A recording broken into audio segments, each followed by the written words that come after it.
નમસ્કાર મિત્રો, Gujarat division news પર સમાચાર મળી રહ્યા છે। આમ આદમી પાર્ટીમાં ખુશીનો લહેર। 12 તાલુકા પંચાયત બેઠકો, 2 જિલ્લા પંચાયતની બેઠકો પર ઝાડુનો કબજો।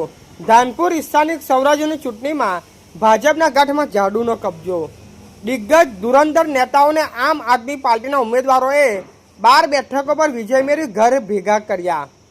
ભાજપના ગઢમાંથી આમ આદમી પાર્ટીમાં ખુશીનો લહેર છવાઈ ગઈ। ધાનપુર તાલુકામાં પંચાયતની 20 બેઠકો અને 4 જિલ્લા પંચાયતની ચૂંટણીના ખરાખરીનો જંગ ખેલાયો। કાંટેકી ટક્કરમાં 20 તાલુકા પંચાયતમાં 12 તાલુકા પંચાયત બેઠકો પર આમ આદમી પાર્ટીના ઉમેદવારનો ભવ્યથી ભવ્ય વિજય થયો। ચૂંટણીના મેદાનમાં ભાજપ 8 બેઠકો પર વિજય મેળવ્યો અને 4 જિલ્લા પંચાયત બેઠકો પર ખરાખરીનો ખેલ ખેલાયો, જેમાં કાંટેકી ટક્કરમાં 2 જિલ્લા પંચાયત આમ આદમી પાર્ટીના ઉમેદવારોએ કબજો, 2 ભાજપના ઉમેદવાર વિજેતા જાહેર થયા।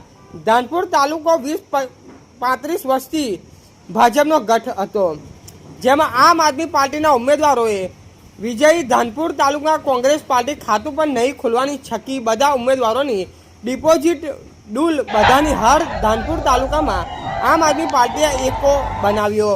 હવે ધાનપુર તાલુકા પંચાયત પ્રમુખ બનાવવામાં ટાઈ પડી। ભાજપ પાસે 12 બેઠકો, આમ આદમી પાસે 12 બેઠકો। હવે તાલુકા પંચાયતના પ્રમુખ બનવા માટે ખરાખરીનો ખેલ ખેલાશે।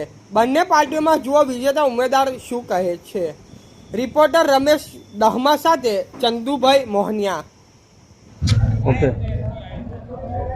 કેવી જીત તમારી કેવી થઈ? કોણ જીત્યું?